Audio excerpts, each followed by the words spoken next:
Shalom saudaraku yang kekasih, apa kabar? Kita bertemu kembali dalam kasih Tuhan. Mari, saat ini kita mau siapkan hati kita. Kita mau datang dalam hadirat Tuhan. Kita mau masuk dalam pujian dan penyembahan, hanya meninggikan nama Tuhan saja. Di situ ada kekuatan dan Tuhan hadir bersama saya dan saudara. Dimanapun saudara berada saat ini, saudara ketika meluangkan waktu sejenak pada siang ini untuk memuji dan memuliakan nama Tuhan, percaya hadiratnya turun, tanda mujizatnya selalu sertai setiap langkah saya dan saudara. Untuk itu mari kita mau percaya dan kita mau meletakkan kekuatan kita ke dalam tangan Tuhan. Hidupku menggenapi firman-Mu, tanda mujizat sertai tiap langkahku. Kau bersamaku di dalamku, cari bukti kebesaran-Mu. Katakan, Tuhan Engkau sempurna, Tuhan Kau sempurna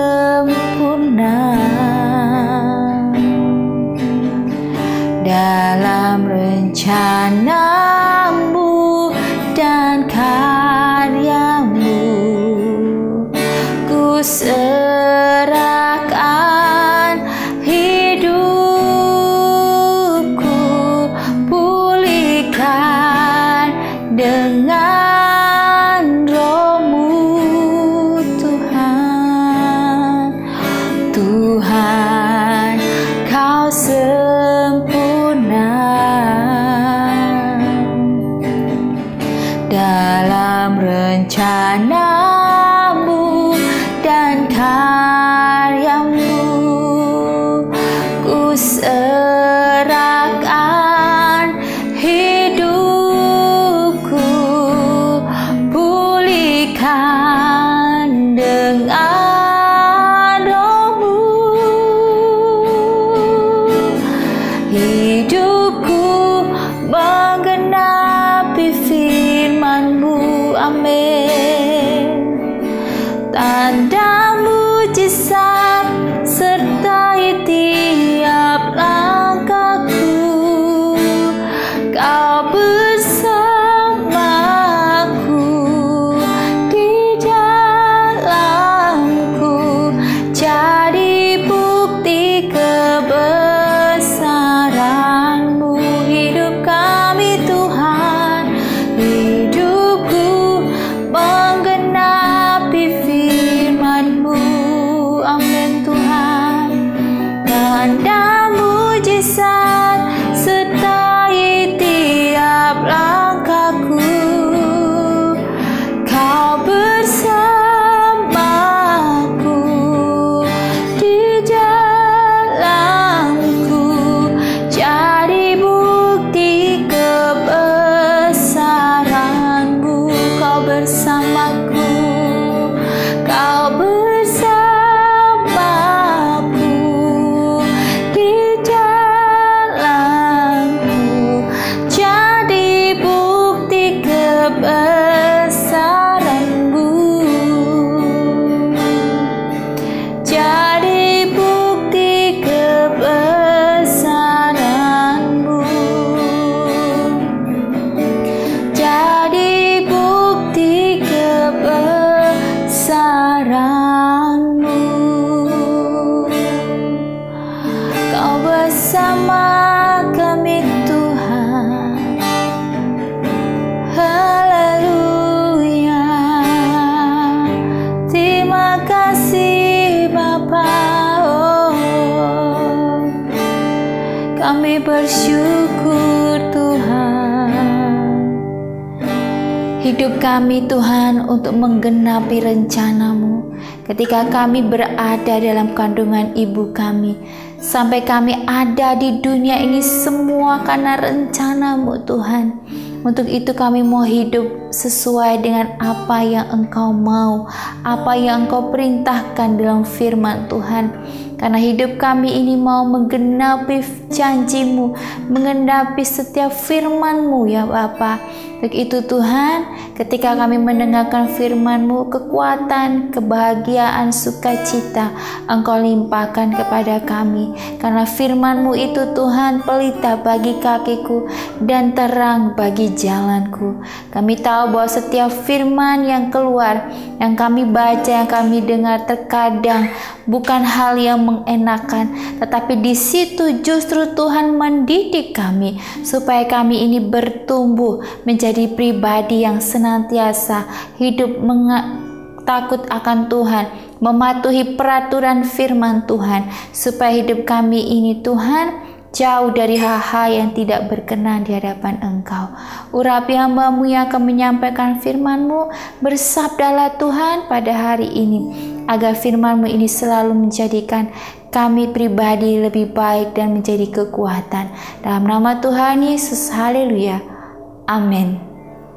Shalom saudara yang kasih, apa kabar? Kita bersyukur hari ini saya percaya di minggu terakhir ya di bulan Juli ya, saya percaya bahwa setiap perjalanan hidup kita masing-masing pasti punya pergumulan, dan saya berdoa selalu bukan buat diri saya sendiri, tetapi saya berdoa bagi setiap saudara yang mendengarkan, bagi saudara, bahkan saya sering mendoakan, ya bukan sering, setiap hari saya mendoakan teman saya yang dia sharing kepada saya, dia mengalami hal yang sulit, saya mendoakan, karena dari mendoakan di situ kita saling menguatkan. Dan saudara, jangan pernah putus asa dan jangan pernah berhenti untuk meminta kita saling mendoakan ya, karena doa itu adalah kekuatan nafas ya.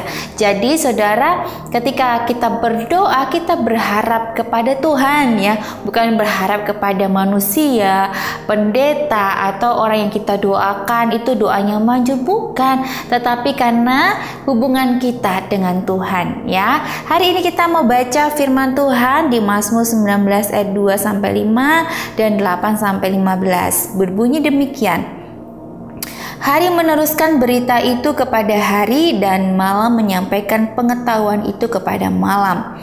Tidak ada berita dan tidak ada kata, suara mereka tidak terdengar. Tetapi gema mereka terpancar ke seluruh dunia, dan perkataan mereka sampai ke ujung bumi. Ia memasang kemah di langit untuk matahari, yang keluar bagaikan pengantin laki-laki yang keluar dari kamarnya, girang bagaikan pahlawan yang hendak melakukan perjalanannya. Titah Tuhan itu tepat menyukakan hati. Perintah Tuhan itu murni, membuat mata bercahaya. Takut akan Tuhan itu suci, tetap ada untuk selamanya. Hukum-hukum Tuhan itu benar, adil semuanya, lebih indah daripada emas, bahkan daripada banyak emas tua, dan lebih manis daripada madu, bahkan daripada madu tetesan dari sarang lebah. Lagi pula hamba-Mu diperingatkan oleh semuanya itu, dan orang yang berpegang padanya mendapat upah yang besar. Siapakah yang dapat mengetahui kesesatan? Bebaskanlah aku daripada yang tidak kusadari. Lindungilah hamba-Mu juga terhadap orang yang kurang ajar. Janganlah mereka menguasai aku, maka aku menjadi tak bercela dan bebas dari pelanggaran besar. Mudah-mudahan Engkau berkenan akan ucapan mulutku dan renungan hatiku, ya Tuhan, gunung batuku dan penebus. Di sini ayat firman Tuhan yang saya kutip ya adalah di Mazmur 19 ayat 3 sampai 14. Tak ada yang dapat menyadari kesesatannya. Tuhan, bebaskanlah aku dari kesalahan tersembunyi. Jauhkan aku dari dosa yang disengaja. Judul tema firman Tuhan yang saya ambil saat ini adalah tamu tak diundang ya. Wah, tamu tak diundang. Di sini adalah tamu tak diundang berbicara tentang dosa. Di mana ya Daud ini juga pernah melakukan dosa ya. Di mana saudara kalau sudah membaca firman Tuhan pasti tahu ya, dia ini ya berzina dengan Bathsheba dan sampai membunuh suaminya Batseba namanya Uria, ya saudara. Daud juga tahu jika ia tidak meminta pertolongan Allah untuk melawan dosa dan kerinduannya untuk menjalani hidup yang menyenangkan hati Allah akan berubah menjadi pertarungan, ya, melawan tamu tak diundang, yaitu dosa dan pemberontakan terhadap Dia. Setelah menyatakan tentang kehadiran Allah dalam alam semesta dalam Mazmur 19 sampai 27 dan pengajaran-pengajaran yang memberikan hikmat ayat 8 sampai 11, Daud meminta Allah untuk melindunginya dari pelanggaran yang ia lakukan, baik dengan sengaja atau tidak. Tuhan, membebaskanlah aku dari kesalahan yang tersembunyi, ya. Dia ini rapat-rapat sekali, ya. Jauhkanlah aku dari dosa yang disengaja. Jangan biarkan aku dikuasai olehnya, kata Daud. Daud sadar ia sebenarnya sudah tidak memiliki kekuatan pada dirinya sendiri untuk mencegah pengaruh dari penyakit dosa yang menular. Karena itu sungguh bijak dia meminta pertolongan Allah. Bagaimana kita dapat memastikan kerinduan kita untuk hidup yang memuliakan Allah tidak dibajak oleh dosa? Dengan cara bagaimana? Yaitu tetap kita menjaga fokus kita kepada Tuhan, ya.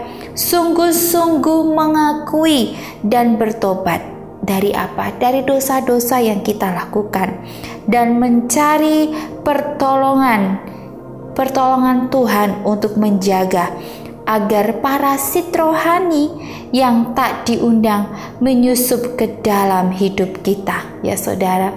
Yang tertanam dalam diri saudara itu adalah firman Tuhan, ya. Manusia pasti punya kesalahan, punya dosa. Tetapi saudara, ya, ketika kita mengakui di hadapan Tuhan dengan segenap hati, ya, jangan lagi mengulangi lagi, ya, Tuhan akan mengampuni dan memberikan kita kesempatan. Kemarin saya mengikuti mesbah keluarga di wilayah kedua orang tua saya, dan saya mendengar kesaksian dari seorang bapak yang dimana 10 tahun beliau tidak beribadah, ya, sudah dibesuk, dianjang sana, tetapi masih keras hatinya, tidak mau beribadah, ya, tidak mau, pokoknya kekeh dengan keegoisannya. Dan tiba saatnya beliau terkena penyakit COVID, ya, di tahun kemarin, di mana lagi booming banget, ya, banyak kematian di mana-mana, dan beliau salah satunya kena, saudara. Di situ saudara beliau kesaksian ketika beliau kena COVID, ya, di mana kehidupan dan kematian itu sudah di depan mata dia, dan di situ dia menyadari bahwa selama ini dia harusnya datang kepada Tuhan. Tuhan kasih kesempatan gak 10 tahun loh. Tuhan tuh sabarnya kayak apa, ya. Kalau saya pikir, wah, Tuhan tuh benar-benar setia banget, ya. Orang 10 tahun. Kalau kita mungkin pacaran, ya, terus 10 tahun gak ketemu, 10 tahun gak, pasti kalau orang jauh dari Tuhan, ya pasti dia nggak doa, itu udah pasti. Udah nggak doa, ya, udah ada hubungan intim dengan Tuhan, ya, hidup dengan dunia ini saja. Kira-kira langgeng nggak pacarannya? Pastinya udah cari pacar baru, ya. Begitupun juga dengan suami istri, ketika 10 tahun tidak bertemu, tidak ada komunikasi, yang udah nggak tahu, mungkin suami udah nikah lagi atau istrinya udah nikah lagi dan sebagainya, ya. Tetapi di sini Tuhan itu setia menanti, saudara. Saudara pernah nggak ketemu di dunia ini ada orang yang setia menanti 10 tahun tanpa kabar, tanpa ada hubungan yang intim, gitu, ya? Pasti tidak ada sama sekali. Saya berpikir tidak ada di dunia ini kasih seperti Tuhan yang setia. 10 tahun menanti Tuhan tuh dengan sabar. Toh dikasih sakit untuk apa sih sebenarnya? Ketika saya menyadari bahwa penyakit yang datang itu sebenarnya bukan karena ujian. Ada ujiannya seperti Ayub ya, diuji hatinya. Ya, ada juga sakit datang untuk kita itu sadar diri sebenarnya ya. Kadang kalau saya sakit, saya tuh berpikir, Tuhan, saya ini pasti jauh daripada Engkau. Saya ini pasti melakukan kesalahan dalam hal makan, dalam menjaga kesehatan. Makanya Tuhan ingatkan lewat sakit. Karena kalau dengan sehat kita lupa, tetapi dengan sakit Tuhan ingatkan supaya jaga diri, supaya mencari Tuhan, setia pada Tuhan ya. Dan 10 tahun Tuhan tuh sayang kepada Bapak ini ya, dan kasih kesempatan untuk beliau kembali ke rumah Tuhan, kembali datang kepada Tuhan ya, di mana beliau semakin setia beribadah, datang ke rumah Tuhan untuk beribadah ya dengan istrinya ya, jauh-jauh. Tetapi saya percaya bahwa Tuhan akan perhitungkan ketika kita dikasih kesempatan untuk hidup sampai saat ini, karena kasih karunia Tuhan, kemurahan Tuhan yang luar biasa buat saudara dan saya. Untuk itu jangan keraskan hatimu, karena tidak semua orang diberi kesempatan juga ya. Jadi jangan, wah dia diberi kesempatan ya, saya masih dulu aja, jangan. Tetapi dikasih kesempatan untuk hidup. Saudara, ayo ingat, hari ini saya nggak setia, saya harus setia. Saudara yang mendengarkan YouTube channel ini, saya berdoa buat saudara ya, jangan keraskan hatimu, beribadahlah, carilah Tuhan. Ya, carilah Tuhan bukan berarti harus ke gereja, enggak. Carilah Tuhan dimanapun bisa, tetapi butuh namanya persekutuan, ibadah gereja ya, dimana di situ kita akan saling menguatkan, dimana di situ kita akan mendengarkan firman Tuhan oleh hambanya. Ya, kadang kalau kita baca firman Tuhan sendiri rumah suka melayang-layang kemana. Lihat di YouTube juga suka melayang-layang kemana. Itu pasti karena saya sudah melaluinya. Jarang sedikit orang kalau dengar YouTube firman Tuhan sambil nulis, itu minim sekali sepertinya. Akan disambi banyak hal. Ya, tetapi kalau saudara datang ke rumah Tuhan dengan sungguh-sungguh, karena tujuan saudara untuk menyenangkan hati Tuhan, untuk rindu datang di hadirat Tuhan, maka ada kekuatan saudara. Jangan keraskan hatimu, dan berdoalah jika saudara belum punya gereja. Saya kemarin sudah beritakan firman Tuhan, minta kepada Tuhan, tempatkan saudara di mana, bukan tempat yang nyaman, karena dimanapun saudara beribadah tidak ada yang nyaman. Awal-awal saja nyaman, tapi kalau sudah masuk, sudah bertahun, berpuluh tahun, apalagi terjerumus pelayanan, tidak ada yang namanya nyaman ya, tidak ada yang namanya nyaman. Jadi saya mau bilang pada saudara, kalau gereja jangan cari yang nyaman, cari yang sefrekuensi, cari yang begini dan tidak ada. Karena kita ini hidup manusia yang banyak dosa. Tetapi di situ Tuhan tempatkan saudara ini untuk saling menguatkan, memberikan semangat, berikan support, ya, saling membantu, saling mengisi. Itu yang Tuhan mau. Pokoknya kalau kita ini fokus tujuannya kepada Tuhan ya, makanya di sini Daud juga dia melakukan dosa, tapi dia masih ingat Tuhan, dia fokus lagi kepada Tuhan, dia tahu dia punya dosa yang sangat fatal ya, tetapi ketika dia ingat lagi kepada Tuhan, Tuhan memberi kesempatan juga kepada Daud ya. Begitu saudara ya, kita mau datang kepada Tuhan jangan dengan setengah-setengah, tapi dengan sepenuh hati ya. Apalagi yang mendengarkan YouTube channel ini, mungkin saya atau suami saya atau ibu saya mengisi. Mungkin kita menyampaikan firman Tuhan kadang tidak mengenakan, bukan karena maunya kita, tetapi karena maunya Tuhan, supaya saudara ini bertumbuh imannya di dalam Tuhan. Karena orang yang bertumbuh itu bukan dari kenyamanan, tetapi orang yang bertumbuh itu dari duri. Kalau saudara lihat suatu tanaman itu bertumbuh pasti ada kerikil-kerikil, dia akan melalui masa hujan, kemarau. Tetapi kalau kita mau bertumbuh berbuah lebat, akan diproses dengan hal-hal yang tidak enak, tetapi di situ akan indah pada waktunya. Mari kita mau berdoa. Terima kasih Tuhan atas firman-Mu yang menguatkan kami. Kami mau belajar untuk tetap fokus kepada Tuhan. mau datang kepada Tuhan dengan segenap hati, sepenuh hati dan jiwa kami, karena kami tahu hidup ini kami mau melakukan yang terbaik. Hidup ini Tuhan, kami lahir di dunia ada tujuan dan maksud dan rencana Tuhan yang indah dalam hidup kami. Untuk itu kami gak mau menyia-nyiakan kesempatan kami saat kami diberi kesempatan untuk hidup. Jamah hati, pikiran kami supaya kami tidak keras. Ketika kami dilembutkan hatimu, kami akan melangkah sesuai apa yang Tuhan mau, Tuhan tuju dalam hidup kami. Terima kasih Tuhan. Kami bersyukur dan berterima kasih. Hanya dalam nama Tuhan Yesus. Haleluya. Amin. Puji nama Tuhan. Shalom.